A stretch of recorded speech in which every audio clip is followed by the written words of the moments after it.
நீ உன்னை அறிந்தால் உலகத்தில் போராடலாம், உயர்ந்தாலும் தாழ்ந்தாலும் தலை வணங்காமல் நீ வாழலாம் என்று சொன்ன பாட்டு. எனக்கு இது யார் எழுதினாங்கிறதெல்லாம் தெரியாது.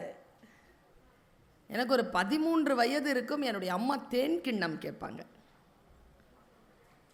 அப்போது ராத்திரி ஒரு 9:15 9:30 இருக்கும். தேன் கிண்ணம். எல்லாரும் தூங்கிட்டு இருக்கோம். என்னை மட்டும் எழுப்பி இந்த பாட்டை கேள அப்படின்னாரு எங்கள் அம்மா. எனக்கு இது யார் எழுதுனாங்களான்னு தெரியாது. என்னை கேட்டால் இந்த நீ உன்னை அறிந்தால்ங்கிற பாட்டு எனக்கு அறிமுகப்படுத்தினது எங்கள் அம்மா. அந்த பாட்டில் ஒரு ஸ்டான்ஸா வரும். அந்த பத்தி தான் மாபெரும் சபைதனில் நீ நடந்தால் உனக்கு மாலைகள் விழ வேண்டும், ஒரு மாற்று குறையாத மன்னவன் இவன் என்று போற்றி புகழ வேண்டும் என்ற பாட்டு. இது மாபெரும் சபை. உங்களிடத்தில் இந்த மாபெரும் சபைதனில் என்கின்ற தலைப்பில் எந்த கருத்துக்களை பேச வேண்டும் என்கின்ற வார்த்தைகளில் ஒன்றோடு ஒன்றாக முட்டி மோதிக்கொண்டிருக்கின்ற என் மனதிற்குள். யார் நல்ல பேச்சாளர் தெரியுமா? நல்லா பேசிட்டு கைத்தட்டல் வாங்கிட்டு போகிறாங்கல்ல, அவங்கெல்லாம் நல்ல பேச்சாளர் கிடையாது. என்னை பொறுத்த அளவில் பேசிட்டு போனதுக்கு அப்புறமாவும் யார் ஒருவர் நமக்குள் பேசிக்கொண்டே இருக்கிறார்களோ அவர்கள் தான் நல்ல பேச்சாளர். நான் பேசிவிட்டு போனதற்கு பிறகும் உங்கள் மனதிலே பேசப்பட்டு கொண்டே இருக்க வேண்டும் என்கின்ற மாதிரியான சொற்களை நான் தேடுகிறேன். எப்பொழுதும் என்னை யார் சந்தித்தாலும் சொல்லுகின்ற வார்த்தை, மேடம் உங்கள் பேச்சுக்கு எங்கள் வீட்டில் இருக்கிறவங்க எல்லாம் ஃபேன். உங்கள் பேச்சை கேட்காம நாங்கள் தூங்குறதே இல்லை. என் ஒய்ஃபுக்கு உங்கள் பேச்சுன்னா ரொம்ப பிடிக்கும் மேடம். அந்த மாதிரி சொல்கிற ஆம்பளைங்களுக்கு நான் சொல்கிறது என்ன தெரியுமா கவிஞரை? என் பேச்சு உங்கள் ஒய்ஃபுக்கு ரொம்ப பிடிக்குமா? அது உங்களுக்கு ரொம்ப நல்லது. நீங்கள் என்ன மாற்றமெல்லாம் அவர்களிடத்தில் வந்து உங்களுடைய குடும்பத்தில் தீபம் ஏற்றப்பட வேண்டும் என்று நினைக்கிறீர்களோ அதையெல்லாம் நான் சொல்லிவிடுகிறேன். மேக்சிமம் அவங்க உங்களுக்கு ஃபார்வர்ட் பண்ணுவாங்க. அதே நோக்கம்தான் அவர்களுக்கும். அதனால் நீங்களும் கேட்டுக்கொள்ளுங்கள் என்று சொல்லுவேன். எல்லாரும் சொல்கிறது என்னென்ன, மேடம் நல்ல உற்சாகமாக இருக்கு மேடம் உங்கள் பேச்செல்லாம் கேட்கும்போது, ஆனால் ஒன்லி 2 hours தான் மேடம் நிற்கிது, சல்லுன்னு இறங்கிருது மேடம். பரமபதத்தில் பாம்பில் இறங்கி கீழே போடுற மாதிரி உங்கள் உற்சாகமெல்லாம் வடிஞ்சு போயிடுது மேடம். அதே உற்சாகத்தோடு நான் இருக்கணும்னா என்ன பண்ணுறதுன்னு சொல்லுங்கன்னு கேட்டாங்க. இங்கே மட்டும் இல்லை, எல்லா இடத்துலையும் கேட்குறாங்க. ஏன் உங்கள் மனசில் மட்டும் அந்த ஆற்றல் இல்லையா, அந்த கேள்வி இல்லையா? எல்லாம் தான் கேட்குறோம். இந்த ஒரே ஒரு நாள் வந்தது, ஜனவரி 1, நான் இன்றிலிருந்து அப்படின்னு ஆரம்பித்தோமா, 5 நாள் தாங்குச்சா? பொங்கல் வரைக்கும் கூட தாங்கலை. அப்போது மாபெரும் சபைதனில் நீங்கள் உங்களை நிலைநிறுத்திக் கொள்ள வேண்டும் என்றால், உங்கள் உள் சபையில் நீங்கள் நிலைநிறுத்திக் கொள்ள வேண்டும் என்றால், உங்கள் புறச்சபையில் நீங்கள் உங்களை முன்னிறுத்திக் கொள்ள வேண்டும் என்றால், எப்படி உங்களை ஒரு நிலையிலே நிறுத்துவது? எனக்கு என்ன ஆச்சுன்னா, போன மாதம் கொஞ்சம் வெளியில் போயிருந்தேன் சார், வெளிநாடு. நான் நல்ல பிள்ளைங்க. எதை வச்சு சொல்கிறேன்றீங்களா? ரொம்ப கோவமாக இருந்தேன்னா தூங்கிடுவேன், ரொம்ப பசியாக இருந்தாலும் தூங்கிடுவேன், ரொம்ப கோவமாக தூங்கிடுவேன், நல்லா சாப்பிட்டா தூங்கிடுவேன், ஏதாவது ஒரு நல்ல விஷயம் இருந்தாலும் கெட்ட விஷயம் இருந்தாலும் படுத்தா தூங்கிடுவேன். இப்போ இப்படி பார்த்தா தூங்கிடுவேன். நல்ல மனசு எனக்கு. இந்த வெளிநாடு போயிட்டு வந்தேன்னா 12 மணி நேரம் டிஃப்ரெண்ட்டு. இங்கே 12 மணிக்கு பகல்லாம், அங்கே 12 மணி ராத்திரி. 15 நாள் இருந்துட்டேன்னா ஜெட்லாக் வந்துருச்சு. நைட்டுங்க யாருக்காவது ஏதாவது புரியுதான்னு பாருங்க. 12:15 எழுந்திருச்சு உக்காந்துட்டு இருக்கிற மதுரையில் யாரும் இல்லை கூட. எழுந்து பார்க்குறேன், என்னடா தூக்கம் வர மாட்டேங்குது, காலையிலேருந்து தூங்கலையே, இப்போ கூட தூக்கம் வர மாட்டேங்குதேன்னு ரொம்ப ஸ்ட்ரெஸ் ஆகிடுச்சிங்க. மன அழுத்தம். புரண்டு படுத்தாலும் தூக்கம் வரல, எதை எடுத்தாலும் எரிச்சலாக இருக்கு. இந்த எரிச்சலை என்ன பண்ணுறதுன்னு தெரில. பக்கத்தில் டேபிளில் நான் வெளிநாட்டுக்கு போயிட்டு வந்ததுக்காக ஒரு ஃப்ரெண்டு வந்து ஒரு ஸ்வீட் பாக்ஸ் கொடுத்துருந்தாரு சார். அதை திறந்து பார்த்தா வண்ணமயமான ஸ்வீட்ஸ். ஆக்சுவலி நான் ஸ்வீட் சாப்பிட மாட்டேன், என்னன்னு தெரியல, எனக்கு அவ்வளோ சுகர் இல்லைங்க, அதுக்காக தான் சுகர் இல்லை, புரியுதா? ஸ்ட்ரெஸ் இல்லை, அதுக்காக தான் சுகர் இல்லை. படுத்த உடனே தூங்கிடுறேன், அதுக்காக சுகர் இல்லை. ஆனாலும் அப்போ ஸ்ட்ரெஸ்ஸாக இருந்துச்சா, அந்த ஸ்ட்ரெஸ்ஸை எடுக்கிறதுக்கு என்ன பண்ணுறதுன்னு அந்த ஸ்வீட்டை பாக்ஸை திறந்த உடனே சந்தோஷமாயிடுச்சு. 2 ஸ்வீட்டுங்க, பெரிய பெரிய ஸ்வீட், 2 ஸ்வீட் சாப்பிட்டேங்க. சாப்பிட்டு தண்ணி குடிச்சு உட்காந்த பாருங்க, எரிச்சல் அப்படியே சாந்தமாயிடுச்சு. படுத்தேன், தூங்கிட்டேன். காலையில் ஃப்ரெஷ்ஷாக எந்திரிச்ச உடனே பெரிய கேள்விக்கு, 30 வருஷமா தான் தேடிக்கிட்டு இருக்கிற கேள்விக்கு பதில் கிடைச்சதுங்க. ஸ்வீட் சாப்பிட்டா எரிச்சல் தனியும், ஸ்ட்ரெஸ்ஸு போகும். அப்புறமா தான் புரிஞ்சுது, நாம் ஜெயிச்சிட்டா, ஏதாவது வீடு வாங்கிட்டா, வேலை கிடைச்சிட்டா, கல்யாணம் ஆச்சுன்னா, குழந்தை பிறந்துச்சுன்னா, ஏன் பக்கத்தில் இருக்கிறவெல்லாம் ஸ்வீட் கொடு ஸ்வீட் கொடு ஸ்வீட் கொடுன்னு கேட்குறான்.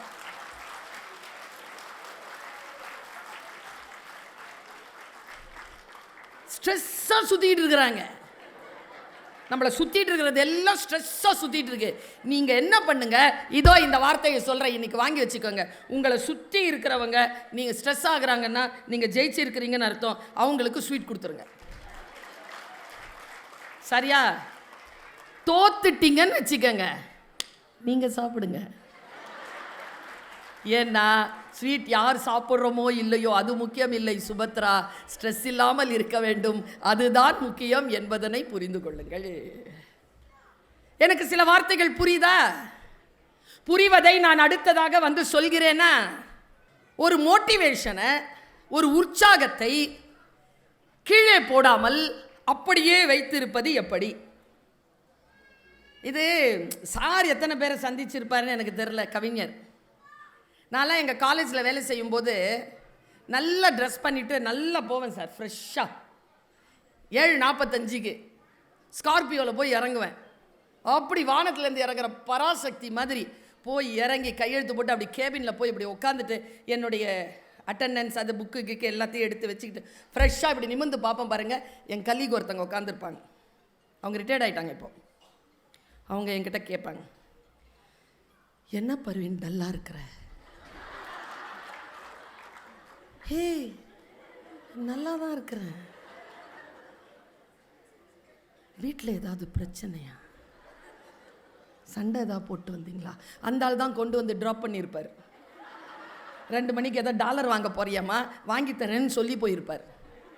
இந்த அம்மா சொல்லுது, சண்டையா? நான் நைட்லாம் தூங்கலையா, பிரச்சனையா? நான் என்ன சொல்கிறேன், முன்னால் இருக்கிற ஆட்கள் நம்மளை ரெடியாக வச்சுருப்பாங்க. நாம் எப்படி இந்த சூழ்நிலையில் சந்தோஷமாக இருக்கிறது? கிளாரான்னு ஒருத்தி, அவள் யாருன்னா ரெட் கிராஸ் அமைப்பு இருக்குல்ல, அதை உருவாக்கியவள். 97 வயசு அவளுக்கு. பேரழகாக இருப்பாளாம், அவ்வளோ அழகாக இருப்பாங்களாம். அவங்க கிட்ட கேட்டிருக்காங்க, உங்கள் இளமையின், உங்கள் அழகின் ரகசியம் என்ன? கிளாரா சொன்ன பதில் அப்படியே சொல்கிறேன், வீட்டில் கட்டி எடுத்துகிட்டு போங்க. கிளாரா சொன்னாள், நான் துக்கங்களையும் துயரங்களையும் கவலைகளையும் என் மனதிலே தக்க வைப்பதில்லை. சொல்லிட்டாளா?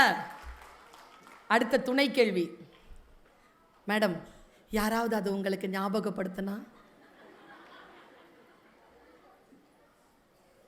நான் அதை ஏற்கனவே மறந்துவிட்டேன் என்பதனை நினைத்துக் கொள்கிறேன். கிளாராங்க கிளியராக சொல்கிறா பாருங்க, நான் துக்கங்களையும் ஆபாசமான எண்ணங்களையும் ஆறாத ரணங்களையும் மனதிலே சுமப்பது இல்லை. வந்துருச்சா? இதை இன்னும் கிளாரிட்டியாக சொல்கிறேன். ஒரு மனைவி ஒரு கணவனோட தொடர்ந்து 35 ஆண்டுகள் வாழ்ந்துட்டா. இன்னைக்கு இருக்கிற ஜெனரேஷனுக்கு அது பெரிய செய்தி. எப்படியா 35 வருஷமா ஒரே ஆளோட வாழ்? அந்த ஜெனரேஷனுக்கு சொல்றேன், 65 வயது அந்த அந்த பெண் இருக்கால, அந்த பெண் சொன்ன ஒரு வார்த்தையை சொல்றேன். அவகிட்ட கேட்குறாங்க, அவ வெளிநாட்டு பொண்ணு, ஆர் யூ ஹாப்பி? நீ மகிழ்ச்சியுடன் இருக்கிறாயா? நம் முகங்களை பாருங்க, நாளைய கவலைகளும் நேற்றைய இழப்பின் நினைப்புகளும் சேர்ந்து இன்றைய நாளை கொள்ளை அடிச்சுக்கிட்டு இருக்கு. நம்ம வீட்டு பாட்டிக்கு புதுசாக வெத்தலை வாங்கி கொடுங்க, அது சாப்பிடவே சாப்பிடாது, எடுத்து அதக்கி வச்சுக்கோம். நேற்று பழசானதை சாப்பிடும், நாளைக்கு நம்ம கொடுத்தது பழசா போயிடும், அது நாளை மறுநாள் சாப்பிடும். அனுபவிக்கவே தெரிவதில்லை. அவகிட்ட கேட்டாங்க, ஆர் யூ ஹாப்பி? அந்த பெண் சொன்னாள், எஸ் ஐ எம் ஹாப்பி. அடுத்த வார்த்தை, ஆர் யூ மேரிட்? அவ சொன்னா, எஸ் ஐ எம். ஆம், எனக்கு திருமணமாகிவிட்டது. Still you are happy? Yes, I am happy. Then give thanks to your husband. நீ உன் கணவனுக்கு நன்றி சொல் என்றவுடன், no I won't என்றார். இல்லை, நான் அவருக்கு நன்றி செலுத்த மாட்டேன். ஏன்? நான் மகிழ்ச்சியாக இருப்பதற்கும் என் கணவருக்கும் தொடர்பில்லை. சொல்லிட்டு சொன்னா பாருங்க, அதுதான் முக்கியமான விஷயம். அவரை திருமணம் செய்து கொள்வதற்கு முன்னாலும் நான் மகிழ்ச்சியாக இருந்தேன், அவரை திருமணம் செய்து கொண்டதற்கு பின்னாலும் மகிழ்ச்சியாக இருக்கிறேன். என் மகிழ்ச்சியை என்பது என் முடிவு. என் மகிழ்ச்சியை நான் அடுத்தவர்கள் கையில் கொடுப்பதே இல்லை. உங்கள் மனங்களை முறிக்கக்கூடிய, உங்கள் மனங்களை துக்கிக்கக்கூடிய விஷயத்தில் சற்று விலகி நின்று விசாரியுங்கள். சற்று விலகி நின்று விசாரியுங்கள். எனக்கு தெரிஞ்சு இங்கே தான், திருவள்ளூருக்கு பக்கத்தில் தான், என்ன ஊருன்னு சொல்ல மாட்டானா. இதே மாதிரி ஒரு அம்மாட்ட கேட்டாங்க, எவ்வளோ வருஷம் ஆச்சு? கல்யாணம் ஆகி 42 வருஷம் ஆச்சு. எப்படிப்பட்டவர்? இல்லை சொல்லுங்கள், உங்கள் வீட்டுக்காரரை பற்றி சொல்லுங்கள். நான் மொழி ஆசிரியை, 300 பக்கத்தில் கூட மொழிபெயர்க்க முடியாதபடிக்கு அந்த அம்மா ஒரு பதில் சொல்லிச்சு. உங்கள் வீட்டுக்காரரை பற்றி சொல்லுங்கள். இவ்வளவுதாங்க. மனசுல எவ்வளவு கோபங்களையும் கஷ்டங்களையும் சுமந்து கொண்டிருக்கிறோம். யோசிச்சு பாருங்க. வாழ்க்கை அலாதியானது. இதோ இந்த வினாடியில் நான் மகிழ்ச்சி அடையக்கூடிய விஷயத்தை இப்போ சொல்றேன். நேற்று நைட்டு உயிரோட இருந்த 5 லட்சம் பேர் இந்த உலகத்துல இன்னைக்கு இல்ல. நாம எல்லாம் இருக்கிறோம். சந்தோஷப்படலாமா இல்லையா? கொரோனா வந்துச்சு, எல்லாரையும் கொத்து கொத்தா தூக்கிட்டு போச்சு, நம்மளை விட்டுட்டு போச்சா இல்லையா? அதுக்கு நம்ம சந்தோஷமா இருக்கலாமா இல்லையா? வாழ்க்கை வாழ்வதற்குத்தான். அதில் உற்சாகத்திற்கு யாரேனும் ஒன்று, யாராவது வந்தா நல்லா இருக்குமே, யாருடைய விஷயத்தை கேட்டா நல்லா இருக்குமே, அப்படி கிடையாதுங்க. நமக்குள் நாம் சில விஷயங்களில் தெளிவாக இருக்க வேண்டும் என்பதற்காகத்தான் இந்த வார்த்தைகளை சொல்லி நான் தொடங்கினேன். ஒரு சொல் போதுமானதாக இருக்கிறது. அன்னைக்கு ஒரு கவிதை படிச்சு மிரண்டு போனா, ஒரு சொல் தான். அசைந்து அசைந்து அறையை சரி செய்தது மெழுகுவர்த்தி. இப்படி எழுதிட்டான். அசைந்து அசைந்து அறையை சரி செய்தது மெழுகுவர்த்தி. எல்லா புடல்களும் சிந்தி சிதறி கிடக்கின்றன. ஒரே ஒரு மெழுகுவர்த்தி எரியுது. அது அசைஞ்சு அசைஞ்சு அந்த ரூமை செட் பண்ற மாதிரி இருக்கு அந்த கவிஞனுக்கு. ஒரு காட்சி தான். என் மனதை ஏதோ செய்கிறது. அது ஏதோ செய்கின்ற பொழுது அடுத்தவர்களுக்கு நான் பயமுறுத்துகின்ற ஒரு ஃபேக்டரா இல்லாமல் போய் அவர்களோடு நான் இணைந்து பணியாற்றுகின்ற ஒன்றாக என்னை இயற்கை செலுத்துகிறது இருக்கு இல்லையா? அதற்கு நாம் முதலில் நம்மை தயார் செய்து வைத்திருக்க வேண்டும். ஒரு ஜெனரேஷனுங்க. இதோ இந்த ஜெனரேஷனுக்கு இவங்க தான் பெரியவங்க பேச்சை கேட்ட கடைசி தலைமுறை. இந்த நண்டு, இந்த சிண்டு, இந்த அங்கே வண்டு, அது பேச்சை கேட்க தொடங்கி இருக்கிற முதல் தலைமுறை. எங்கள் அம்மாலாம் எனக்கு சுருதி பாக்ஸ் ஒன்று செட் பண்ணி வச்சுருக்கோம். சா அம்மா பசிக்குது, ரீ அம்மா பொட்டுன்னு ஒன்று. என்ன குரல் உயருது இன்னைக்கு? சாரி காமா பா தா நீ சால நிக்குது. அம்மா சாக்ஸ் எடுத்துட்டு வா, 8 மணி ஆயிடுச்சு, பஸ் வந்துடும். அறிவில்ல உனக்கு? இந்தாடா கண்ணம்மா, இந்தாடா வந்துட்டான்டா செல்லமே, இந்தாடான்னு ஓடி வரீங்க. நாம் எங்கள் அம்மாட்ட அப்படி பேசியிருந்தேன்னா இன்றைக்கி நான் உயிரோடவே இருந்திருக்க மாட்டேன். சாவடிச்சிருக்கோம் எங்கள் அம்மா, அடிச்சா சாவடிச்சிருக்கோம் எங்கள் அம்மா. டெரருங்க அது. இன்னைக்கு கூடங்க எங்கள் அம்மா கண்ணில் கண்ணீர் வந்துச்சுன்னா எங்கள் அப்பாவை நினச்சிட்டு ஏதாவது அழுதாருன்னா அப்படியே நிற்பேன், என் கண்ணில் கண்ணீர் வந்துடும். அம்மா கிட்ட போக மாட்டேன், கிட்ட போனால் செருப்பில் தான் அடியும். அவங்க துக்கத்தில் இருக்கும்போது நிற்கணுங்க space.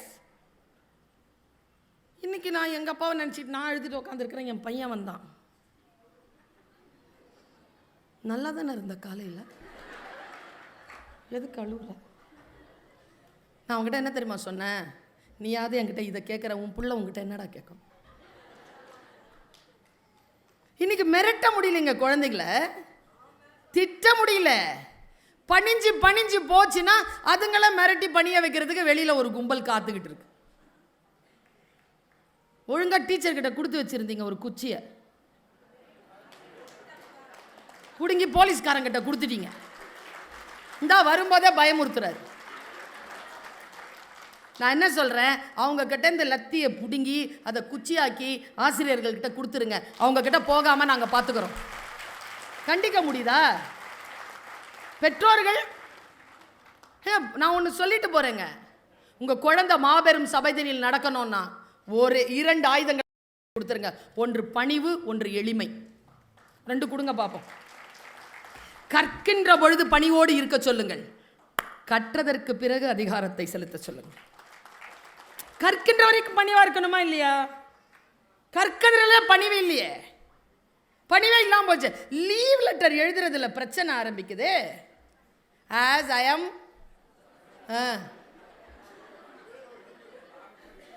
I am suffering from fever, I request you to grant me 2 days leave. கீழே யுவர்ஸ், நாம் என்ன சார் எழுதணும்? யுவர்ஸ் எழுதிருக்கணும். அப்படி 25 வருஷமாக டீச்சராக இருந்திருக்கு. ஃபஸ்ட்டு 5 years தான் வந்துச்சு ஒபீடியன்ட்லி. இப்போ வந்து ஃபெய்த்ஃபுல்லி,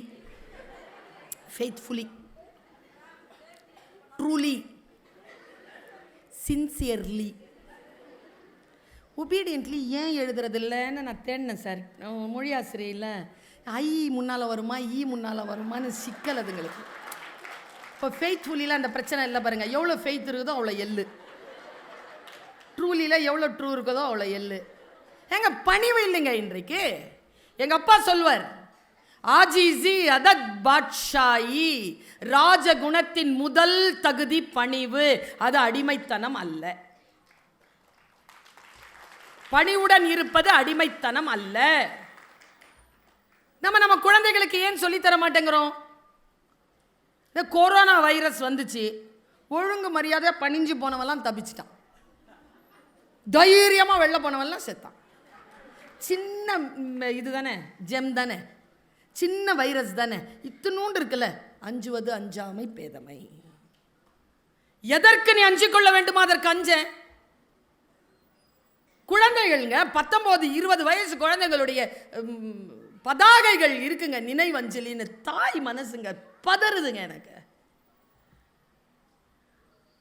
1ஆம் ஆண்டு நினைவஞ்சலி, 2ஆம் ஆண்டு. எப்படிப்பா செத்த நீ? சாகர வயசா இது? நோய்வாய்ப்பட்டு செத்து இருந்தாலும் பரவாயில்ல, பைக்கோட்டி சாவர. முடிய இப்படி வளர்த்து வச்சிருக்கிறான், கேட்டால் சண்டைக்கு நிற்கிறான். நான் ஒரு பையனை கூப்பிட்டு கேட்டேன், தம்பி காலேஜில் படிக்கிற, முடியை கொஞ்சம் கரெக்டாக வெட்டி ஒட்டி வச்சுக்கோப்பா.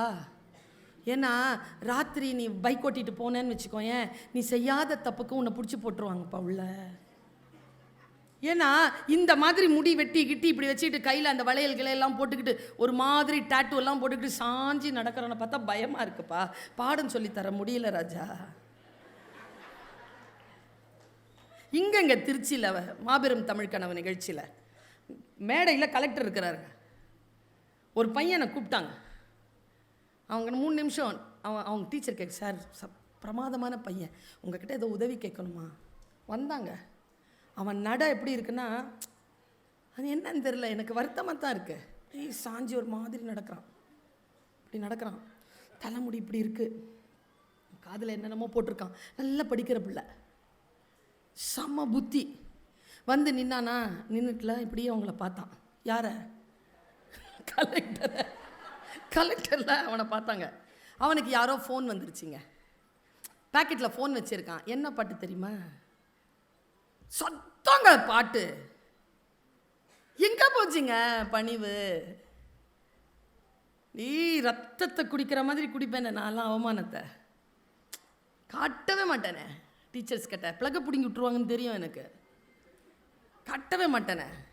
திட்டின டீச்சரை எதிர்த்ததே நான் வந்து அவங்க ரிட்டையர் ஆகிறதுக்குள்ளே அந்த ஸ்கூலுக்கு சீஃப் கெஸ்ட்டாக போயிட்டு வந்தேன். அப்படி தானேங்க எதிர்க்கணும். இந்த பையன் வந்து நிற்கிறாங்க, பரிசில் அடிக்குது மேடம் ஃபோனு. ரத்த கொதிப்பு மாமனா இருக்கு, ரத்த கொதிப்பு. அவங்க மிரள்றாங்க. அதோட விட்டுருந்தா பரவாயில்ல. அடுத்த பாட்டே வந்துருச்சு சார் கூட. எல்லாரும் சாட்சி அதுக்கு. நான் அடித்தா தாங்க மாட்டேன், 4 நாள் தூங்க மாட்டேன், வீடு போய் சேர மாட்டேன். அவங்க அப்படியே அந்த 2 நிமிஷம் நின்னாங்க, அப்படியே போயிட்டாங்க. வாய்ப்பை விட்டியா? கலெக்டரை போய் பார்த்து நீ அப்பாயின்மெண்ட் வாங்கி போய் நின்று உதவியை கேட்க முடியுமா உன்னால்? குழந்தைகளுக்கு சொல்லிக் கொடுங்க. பணிவுடன் இருப்பதும் எளிமையுடன் இருப்பதும் வெற்றி பெறுவதற்கான மிகப்பெரிய ஆயுதங்கள் என்று கற்பதற்கான சூழலில் இருக்கக்கூடிய குழந்தைகளுக்கு சொல்லி, ஒன்றை அதப் என்று சொல்வார்கள், ஒன்றை கரெக்டாக. நான் பேச்சாளராக இருக்கிறதுக்கு பின்னால் பெரும் ரகசியங்கள்லாம் இருக்குது. நான் இதை பல தடவை சொல்லியிருக்கேன், ஞாபகப்படுத்துகிறேன். என்னோட கூட பிறந்தவங்க ஒரு அக்கா, ஒரு அண்ணன், ஒரு தம்பி, ஒரு தங்கச்சி. நான் நடுவில் பிறந்தவன். 5 பேர் நாங்கள். எங்கள் அப்பாவோட கூட பிறந்தவங்க இருக்காங்க. பெரியப்பா, 1 விட்ட சித்தப்பா, 1 2 சித்தப்பா, அதுலேயும் இன்னொருத்தர் 1 விட்ட சித்தப்பா, இன்னொருத்தர் அத்தை. 5 பேரை மாதம் வந்துடுவாங்க வீட்டுக்கு. எங்கள் அம்மாவும் அப்பாவும் கூட அங்கே போயிடுவாங்க. சாப்பிட்டு கிஃப்ட்டு முடிச்சுட்டு அவங்களுடைய அஜெண்டா என்னென்னா, வரும்பொழுதெல்லாம் அஜெண்டா, மாதத்துக்கு 5 நாள் அஜெண்டா என்னென்னா, எங்கள் 5 பேரையும் வரிசையாக நிறுத்த சொல்லிவிட்டு அவங்கள வச்சு உட்கார வச்சு ஒருத்தர் தான் வருவார். பாய்ஜான் எங்கள் அம்மா, இதுங்க பேச்சை கேட்க மாட்டேங்க, அட்வைஸ் பண்ணுங்க. இந்த நடுவில் நிற்குதே குட்டிச்சாத்தான், அது அடங்க மாட்டேன், சொல்லுங்க பாய்ஜான். அது இதில் என்ன பிரச்சனைனா, எனக்கு ஒரு சித்தப்பா, அதில் அந்த சித்தப்பாக்கு அட்வைஸ் பண்ணவே தெரியாது. அட்வைஸ் பண்ண தெரியாதுன்னு அவருக்கு தெரியாது. 45 நிமிஷம் அட்வைஸ் பண்ணுவார் சார். நல்லா தெரிஞ்சுக்கோங்க. ஏன் பேச்சாளரான தெரியுமா? எதை கேட்குறது, எதை கேட்கக்கூடாது, எதை பேசுகிறது, எதை பேசக்கூடாது, எல்லாத்தையும் கேட்டு வச்சுக்கிட்டதுனால இன்றைக்கி நின்று உங்கள் கிட்ட கரெக்டாக பேச வருது. கேட்க சொல்லுங்களேன் பிள்ளைங்கள. ஸ்கில்ஸில் வெறும் 5 ஸ்கில்ஸ் சொல்கிறீங்க. லிசனிங் ஸ்கில்னு ஒன்று இருக்கு. கேட்கணும். ஏதாவது யாராவது சொன்னால் அதை முழுமையாக கேட்கணும். கேட்பதற்கான அறிவு இருக்கிறதா? கேட்பதற்கான அறிவு எப்பொழுது வரும்? நிதானமாக வாசிக்கின்ற பொழுது வரும்.